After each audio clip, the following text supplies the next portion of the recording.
Un pas supplémentaire dans le dialogue inter-burundais.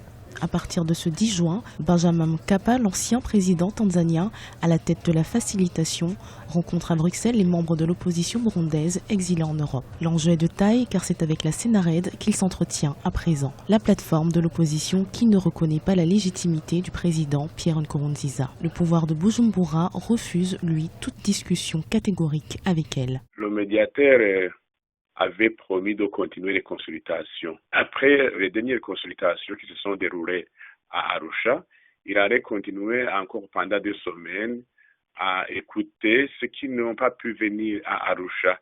Et puis après, la 3e semaine du mois de juin, il avait promis alors de reprendre donc le dialogue.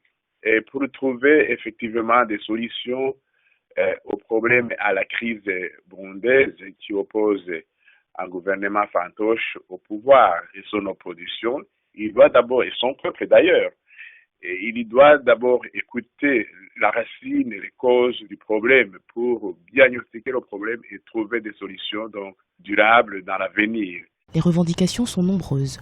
Le Conseil national pour le respect de l'accord d'Arusha pour la paix et la réconciliation au Burundi et de l'état de droit demande la révocation du représentant de l'East African Community, Libérat Mfumukeko, un diplomate burundais qu'elle accuse de partialité. Le Sénarède demande aussi à ce que les groupes armés soient entendus dans les discussions, ainsi que l'ensemble des membres de la société civile opposés au 3e mandat du président Nkurunziza. Il doit d'abord écouter la racine et les causes du problème pour bien diagnostiquer le problème et trouver des solutions donc durables dans l'avenir.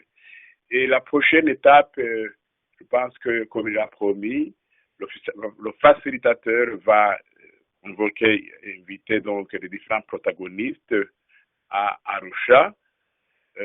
Jusqu'à maintenant, il n'y a pas encore eu de confrontation directe entre l'opposition et le pouvoir. Je pense qu'il va nous proposer, disons, l'adoption d'une méthodologie de travail. La rencontre avec la plateforme qui regroupe la quasi-totalité de l'opposition doit durer 2 jours. Le facilitateur, Benjamin Mkapa, fait face à des défis de taille. Il devra faire preuve d'ingéniosité pour concilier les positions divergentes des participants au dialogue.